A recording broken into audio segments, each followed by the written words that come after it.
This Hi. conference will now be recorded. So hi everyone. Thanks for joining the our uh, ACS door heat exchanger meeting. So I just put the quick agenda today. I think today Jason from Cool IT will be presenting some of the test cases and the detail about the hybrid solutions. And also within the community today, I would like to discuss about how we should be proceeding on the specifications between the door heat exchanger, which is a traditional real door heat exchanger versus a hybrid. I'm thinking about having a two separate specifications for one for traditional real door heat exchanger and a hybrid in rack hybrid solutions. And I would like to discuss who can take more responsibility on the specifications on each of the topics. And I also like to say that we'll be skipping the next meeting, and then our next call will be um, next year, January 10th. Um, and also, I'd like to talk about what we would like to discuss in the next meeting as well. So, Jason, I can make you as a presenter. Do you want to present it? Jacob, yes, Razel from Rizal, Germany. Just one question regarding the rear door Uh-huh. specification. How you want to proceed? Should we start with the active rear door cooling or with the passive?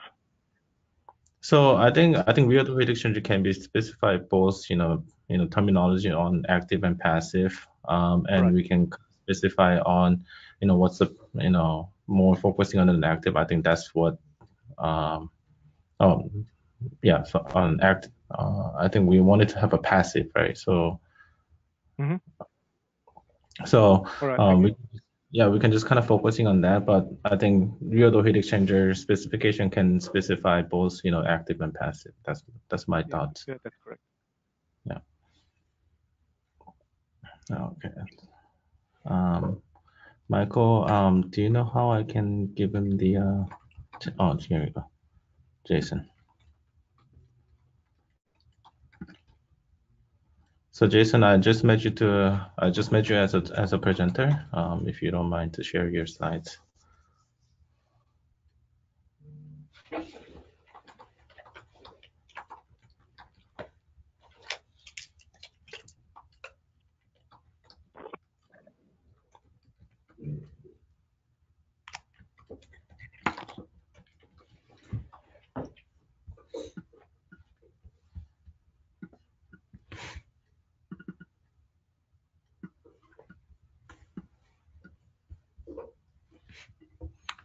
Jason, I think you're on the mute.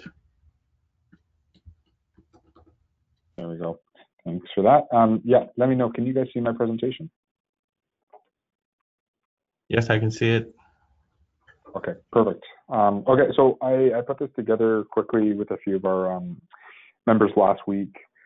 We're doing a few of these installations now, this hybrid liquid cooling, where essentially we're taking direct liquid cooling direct to the chips, kind of our bread and butter with Cool IT, and then also combining it with rear door technology to neutralize the rest of the heat load for the data center. So quickly, I'm going to give kind of a quick overview. This is the main elements that go into the hybrid liquid cooling for us. On the farthest left, that's the rear door. Right beside that, that's our rack manifold. In this case, this is a dual rack manifold for a 2U 4-node system. Then the rack, and then the servers in this case. The kind of basic breakdown of the heat that we're doing with a few customers, one quite specifically right now with a customer in the US, is we're capturing just over 70% heat with direct liquid cooling. So that's our cold plates, everything that's going through the copper cold plates. And then the remaining 70% of the heat is being captured and neutralized through the active rear doors. So we are still pulling in normal data center air to the front, but then neutralizing it into the hot aisle so that the system is operating under a lighter load. It's all cooled by a chilled system, which I'll go through in the next few slides. So that's one of the factors that's always required if we're doing a hybrid system is chilled liquid. Our direct liquid cooled products can operate up to ASHRAE W4. We can take in 45 Celsius water from the facility, but that is only when we're going only direct liquid cooling, just based on the efficiencies. Once you bring in a rear door into the equation, the only way these two systems for us are going to work is when they're in series and if it starts off with chilled water. I'll jump to the next slide here. So for those who don't know, this is just a quick image of what some of our products look like. In the most basic explanation, the two black blocks are copper cold plate systems. There's a manifold inside. We use our split flow. So we're within our Sky cold plates, we have about 100 to 130 fins per inch. So a very dense fin network that allows maximum wetted surface area inside of the cold plate. The tubes here, we're just going one inlet right into the CPU, then we're going series into the next CPU, and then after that, it's going into one of these manifold blocks in the middle that's capturing also liquid with memory. So we can do anything. In that customer application I was talking about with 70%, that would likely just be two CPU cold plates. So two Skylake processors running at 200 watts each, likely wouldn't have memory or VR, anything else involved. This image is of something that's a little bit more dense. This would capture closer to 86% of the heat. Talking about the copper, this is just a quick slide, shows kind of how the technology works. It's not super relevant to our conversation, but anyone can take a peek at this after if I can share it. Different types of CPUs. Again, this was an overview, so we can do a lot of different CPU cooling. I'll jump right to the kind of how everything's working together. So here's the other element that's important. The rack manifold is allowing all of the liquid cooling directly at the chip to be aggregated into one manifold system, which then ties into either the rear door or the CDU directly.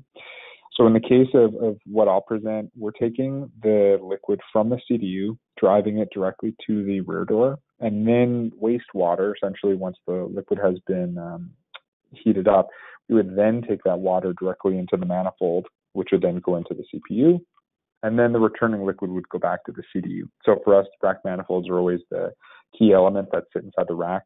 They occupy a PDU location, so it's important that the rack has usually two PDU slots that can fit this in. That's one of the restrictions. The rear door in this case, this is just a quick image of it. We're usually doing active, either 2 or 3 row coil designs ranging from 20 kilowatts to 35 kilowatts. Yeah, I think everybody mostly knows how rear doors work, so I won't dig into this, but just a quick picture. And then the CDU. So it's in a few different cases, it depends how we're going to combine the technologies, but we could either use a row-based CDU, like what's shown here, or we could use a rack-based CDU, like our CHX80. The difference is really based just on capital expenditures, what you're looking to spend for your data center based on how many racks you're looking to deploy. So from a quick, like, back of the hand math, if you're looking to deploy more than 6 racks at one time with liquid cooling, it's more economical to go with a row-based CDU like the CHX750. For anything under 6, if you're doing kind of small cluster deployments or scaling up over time, using a rack-based CDU like the CHX80 is a little bit more affordable. That unit takes up 4U space inside the rack, unlike the CHX750, which is a full standalone kind of cabinet-sized CDU. But they do different things. We sell a lot more of the CHX750s to new data center builds, whereas the 80s are quite common for retrofits or for smaller expansions. So the cooling design. Sorry, Jason, can I ask you a question? Yeah. So based on previous slide CDU, so assuming that the kW capacity is about 750 kilowatts, and also mentioned the racks per system is a 5 to 20. Does that mean that this one can handle maybe up to 150 kilowatts cooling for each of the rack? Yeah, definitely. The two elements are kind of there's two mechanical elements that are kind of make up these values. So the pumping system is really the rack per system. So 5 to 20 is based on a combination of the pumping system and then the plate-to-plate heat exchanger. So for kilowatt capacity, you're looking for a really high performance, efficient plate-to-plate heat exchanger. That's what allows us to get that high kilowatt, also based on what the facility flow rate is. And then racks per system is based almost entirely on the pumping system. So 20 would be the high end for how many racks you could supply liquids to. Okay, so I mean, it looks like the 5 to 20 is going to be pretty big range. Is that beside the heat capacity of each of the rack? Do we also need to consider some the pressure drop on each of the interfaces? Or... Yeah, absolutely, yeah. Okay, thank you. Yep, you're welcome. So this was a quick image I put together to help kind of actually visualize what's happening with the heat loads. It's nice for us to talk about all the different products working together, but I think without seeing some of the basic math, it's a little bit hard to understand. So on the left here, the primary side facility, this is essentially the conditioned water loop. So something somehow in the building is chilling the water. So for example, I just chose some arbitrary numbers so we could do some quick exercises. I said, in this case, this facility's water coming from the machine room is 8 Celsius. So there's obviously a chiller involved. And so it's driving liquid to the CDU, in this case, the CHX 750 at 8C. In total, for the entire IT load, I chose a value of 500 kilowatts. So that's the network of, we're saying, 10 racks at 50 kilowatts each total. That equals 500 kilowatts with 8C. So that's kind of the one condition. On the secondary side, this is now after the liquid has interfaced in the plate-to-plate heat exchanger. We're seeing a return temperature, or a supply temperature in this case, of 15C. So that is now the coolant supply from the CDU going to the rear door. So we're taking 15 Celsius coolant, in our case, propylene glycol, directly to the rear door heat exchanger. And then in this example, it's capturing 15 kilowatts, so 15 remaining of the 50 possible. After there's a 4.8 Celsius rise. So that's still enough to neutralize the 15 kilowatts of heat, rising the coolant to 19.8 Celsius. Then that coolant is exiting the rear door, going into the rack manifold, and going through the direct liquid cooling system. So this is where there's the largest rise because the cold plates are capturing so much heat. It's rising from 19.8 Celsius to 39.8. So now coolant that started at 15 Celsius has risen to 39.8 and captured heat through both air, through the liquid rear door heat exchanger, and through the direct liquid cooling system.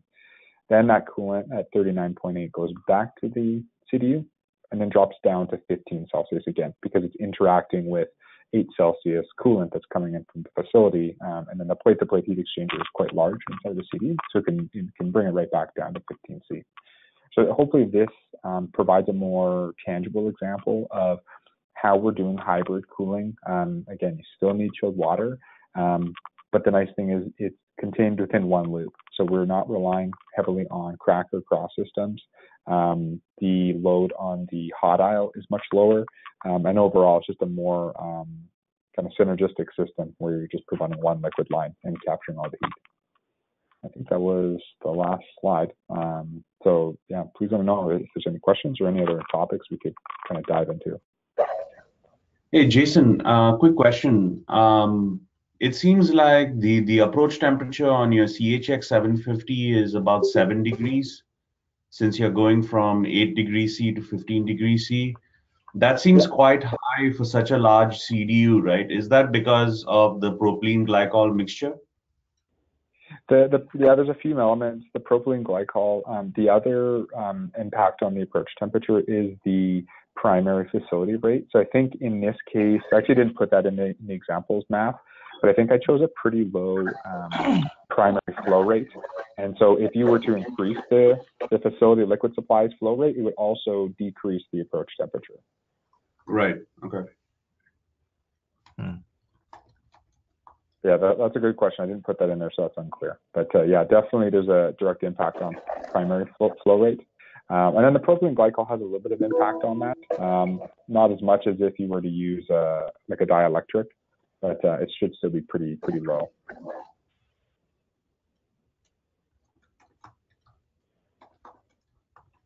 Okay. So, Joe Capes here. It seems that from the standpoint of the capacity of the rear door, based on my own experience, the biggest driver to the capacity on the coil design is going to be the delta T. And since the cold plate in this case is removing 70% of the available heat, maybe I missed it, but have we talked a little bit about operating the system at higher temperatures to offset for that? Because I mean, there's an inefficiency, right, in a way, as it relates to the rear door heat exchanger when we're removing majority of the heat through a liquid cold plate. Obviously, we accomplished the benefit of 100% heat removal for the IT load, but we're still supporting all the infrastructure related to the rear door heat exchanger, the CDU, and then the outside heat rejection. Yeah, absolutely. And maybe, sorry, some of what you were saying was breaking up. What was your question?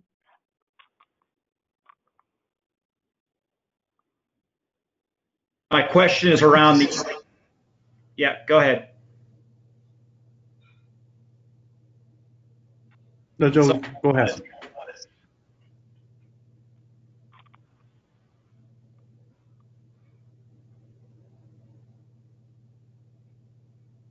Jacob, you had a comment? No, I was trying to mute it to myself. So, Joe, just go ahead on your questions. Yeah. So I mean, I love the design concept. I think it makes a lot of sense. I'm a little worried about the fact that from this, if we were designing a rear door heat exchanger without a liquid cold plate, we would really want to be operating at the highest possible delta T to have the highest possible net sensible capacity of the rear door heat exchanger. When we're removing a majority of the heat through a liquid cold plate, that obviously has a net impact to the coil design of the rear door. And obviously in effect here, we're still having to, we're supporting the cost of the infrastructure for the cold plate and liquid cooling, primary liquid cooling, secondary liquid cooling loop, as well as the rear door, the CDU, and the outside heat rejection. So I'm not necessarily trying to shoot holes or whatever into this. I'm just saying that there's a lot of infrastructure costs associated with the approach.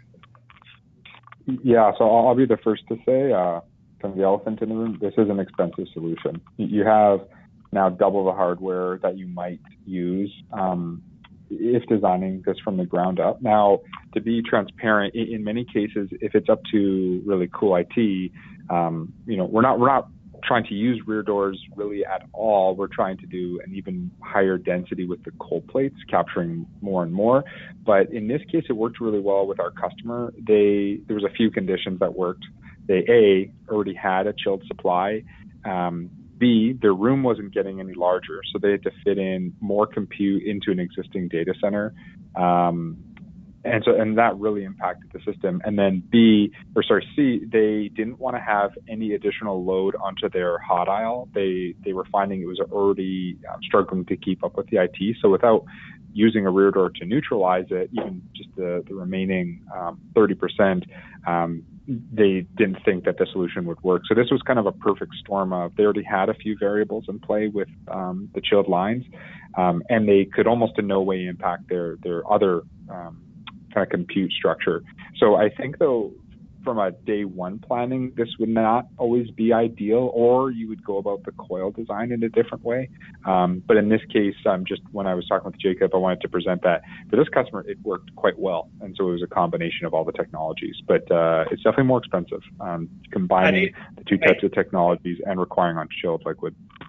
I agree. It works quite well. I fundamentally support that. I guess another comment, maybe to try to reduce some of the costs, would be if this is going into a facility with an existing, chilled water supply, the possibility to basically, let's say they're using chilled water craws, right? So instead of using facility liquid supply, maybe we use the return water path from the install base of CRAWs, right? And also try to simplify from a, let's say like a rack mounted CDU or even a mid-range capacity CDU to something that's along the lines of a, brace plate heat exchanger, skidded pump package, which I think maybe at scale would allow us to reduce the cost quite a bit versus going with discrete CDUs that can be quite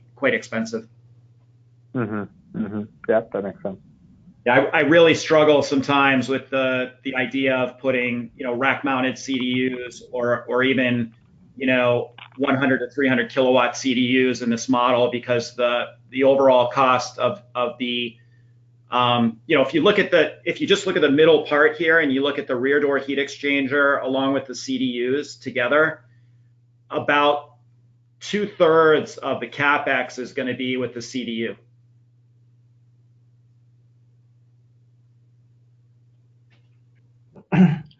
Yeah, I mean, I think we should also start looking into what the best ideal concept for in terms of like a cost perspective, like what is the kind of the ideal scenario, having a CDU having an in-row CDU, or having a maybe the CDU in the data center suite level, or maybe having like I don't think we are actually in that that detailed discussion. I think this just kind of give you the kind of overall overview of how the hybrid concept can be used, and then and I think this is one of the use cases for CoolIT's customers. Is that right, Jason? Yeah, exactly. Yeah. I mean, I think the other thing you can do to reduce the cost is you can, because your door heat exchanger is only capturing 15 kW of heat. It doesn't have to be a bulky door heat exchanger, right? It doesn't have to be like a 3-row or a 4-row coil, right? You could probably get away with a 2-row coil and save some money over there as well. I don't know, just a thought. You definitely can. You definitely can do that.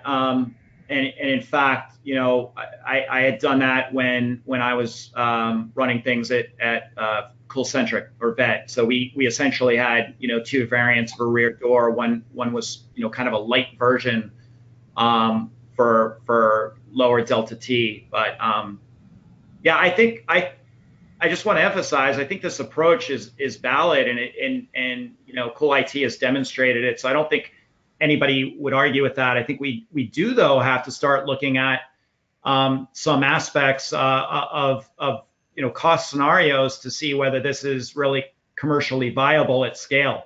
I think it's very easy to demonstrate this on a one rack basis or maybe a pod of racks, but when you start looking at deploying it, let's say in a 7 or 8 megawatt data hall, the numbers just might not work. Yeah. So should we do like a white paper or something? I mean, certainly. I mean, if we are kind of just starting on writing the specifications, and certainly in the specification, we'd like to discuss, some of the recommended concept of how utilize this in rack.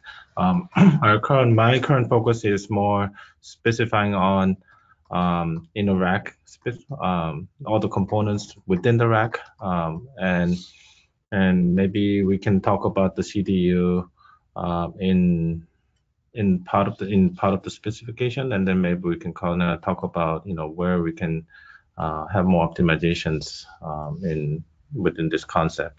But that's, I see that it's a really valid point that we should also start looking into some more economic valuable concept of the hybrid solution, so that it can be more beneficial for the community. Yep, makes sense. Yeah. And certainly, I think this scenario, CoolIT mentioned about the 50 kilowatts. I think initially, in the beginning, we kind of talk about maybe 33 kilowatts, 35 kilowatts. So there might be a little bit of more cost saving if we start lowering the heat load on this kind of concept. I'm just making up. I'm just thinking it loud, right? So certainly that 750 kilowatts CDU versus 500 kilowatt heat load CDU, there'll be some power or cost or power saving um, by changing the heat load on this concept. So I mean, certainly we can talk about more like optimization and the cost optimizations. Yeah. So Jason, so this is your last slide? Yeah, this was the last slide. Okay. Okay, let me go back to me.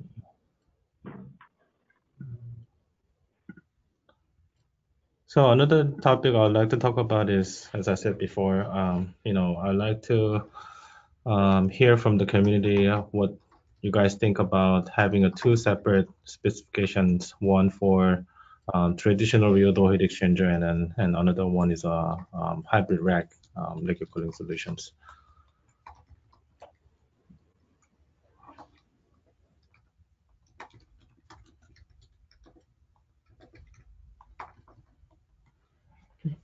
Anyone has any concerns about having a separate specifications?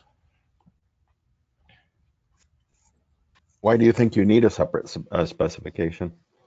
I mean, that's why I just want to have more discussion about it. I can see that there'd be some common part that we can also specify. So I think there'll be a chance that we can do one specification for both concept.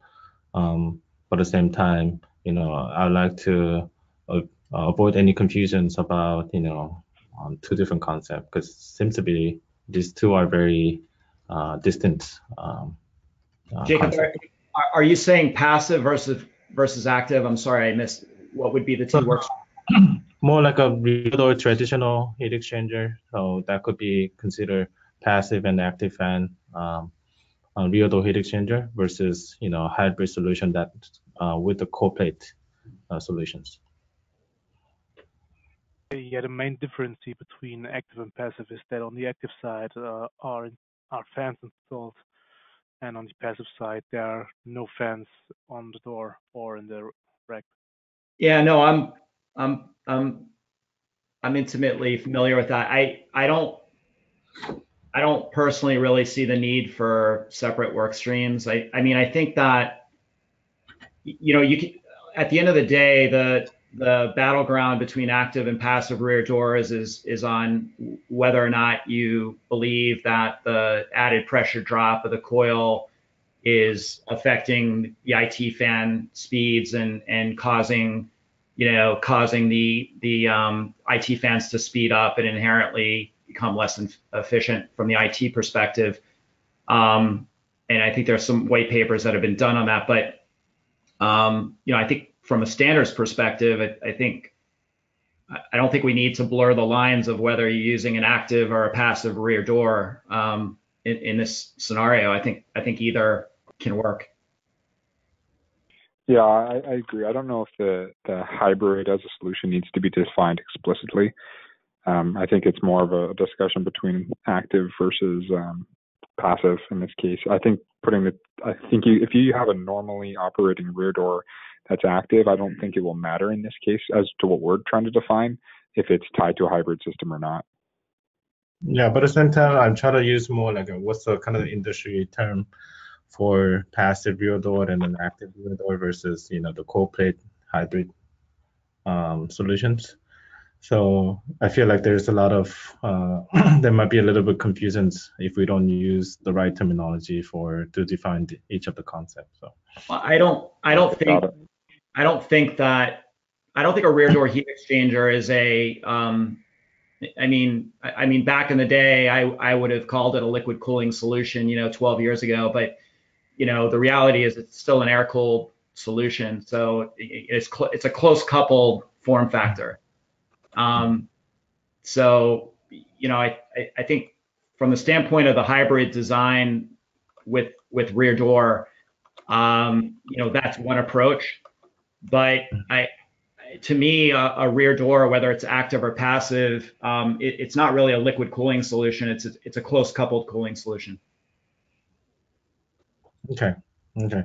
So I already shared the template for the specification. In that template, I didn't really separate the rear door versus a hybrid. But I'd like to say I'd like to use this opportunity to say to the community that I certainly need a lot of help from the community to writing this specification. So I mean, you guys are more expert on defining some of the like the specification for the heat exchanger, rear door heat exchanger, or some cold plate design, or some environmental conditions and so on. So please feel free to modify or add or modify the specification, and certainly in each of the meeting we can go over what's been added and what's been changed, so that we all can share the status of the specifications. So my goal is to at least have some share in the next OCP summit. I think that's going to be held in March. So before that, I would like to have some progress made in those specifications for this workstream. Sounds good. All right. I think specifically considering that the traditional rear door heat exchanger has been around for so long, that could be the first part that is worked on, right? And we can make it very clear on that, and then try to take things over to the hybrid. Yeah. So I think we also talked a lot bit about the hybrid solution and then its use cases. I like to have some hear more about the use case of the traditional rear door heat exchanger. Is something like, I don't know, maybe Russell or anyone can share the use cases of the rear door heat exchanger in the next meeting? Yeah, in the next meeting, I can share a use case for passive rear door cooling. And currently, we set up, or let's say build up in an active cooling system for rear door. It's a prototype, but I can share it also. Yeah, I think that would be great, so that we can kind of share both, use cases for rear door and then the hybrid solutions. Because both of them has their own benefits. Yes, yeah, I believe that there's each of the concept has its own benefit, and certainly that I can't say what is better. It depends on the use case. So therefore, I will present in the next meeting. Yeah, I feel like a more hybrid can be more benefit on when we have a system that has very different, very wide range of power distributions on each of the component. Like, for example, like a GPU boxes, GPU and a memory could have a different heat load, and hybrid could be more beneficial on those scenario, versus a rear door heat exchanger can be more less variations in the component power.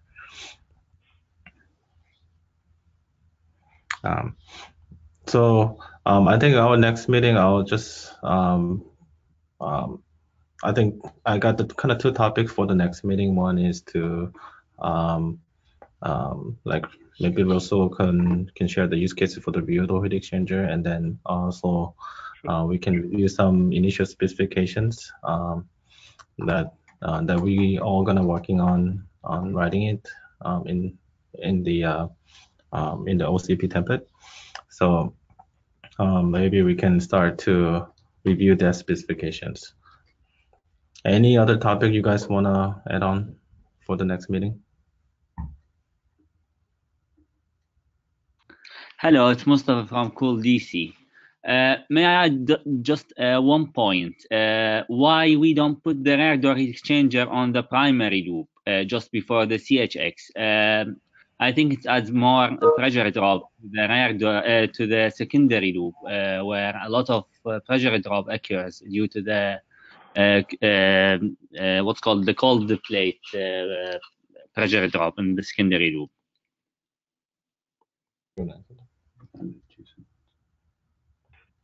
Jason, do you want to answer that?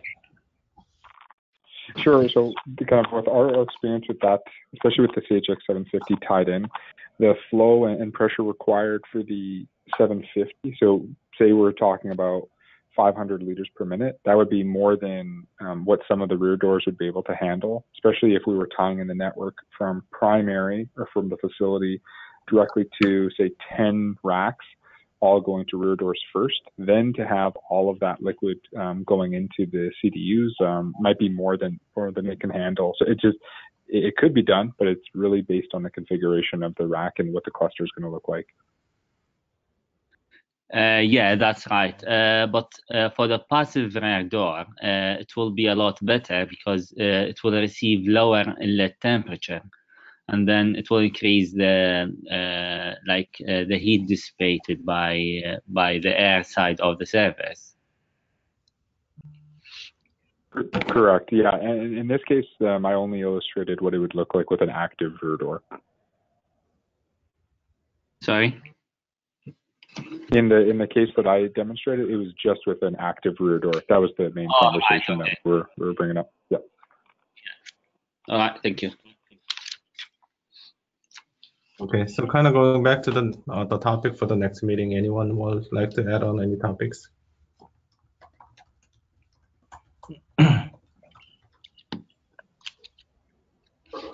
Yeah, just feel free to email me if you have anyone like to talk about. If you'd like to add any topics for the next meeting. Also, I'd like to share the some info about the co-play workstream. So I haven't actually able to chance to talk to the lead on the workstream, the co-play workstream yet. I think there will be some changes in the co-play workstream, but my kind of direction is until we have more clear directions on the co-play workstream, I feel like we can still defining what we think that the co-play should be looks like on the hybrid solutions. So I think currently we don't have any firm commonality between the hybrid solution and the co-play workstream, because I feel like the co-play solutions or co-play workstream hasn't really defined enough detail on the co-play design. So the direction now I think is we can define our own co-play design and then see how that can be aligned to the co-play workstream when they start defining the specification around that. Is that clear for everyone? Or That works. okay, all right. I think that's for today. Anyone has any questions or anything, comments? Not from my side. Awesome. So I'll talk to you guys again on the next year. All right. Thank you. Okay. See you next Happy year. holidays. Have a great night. Yep. Bye. See you next year. Bye-bye.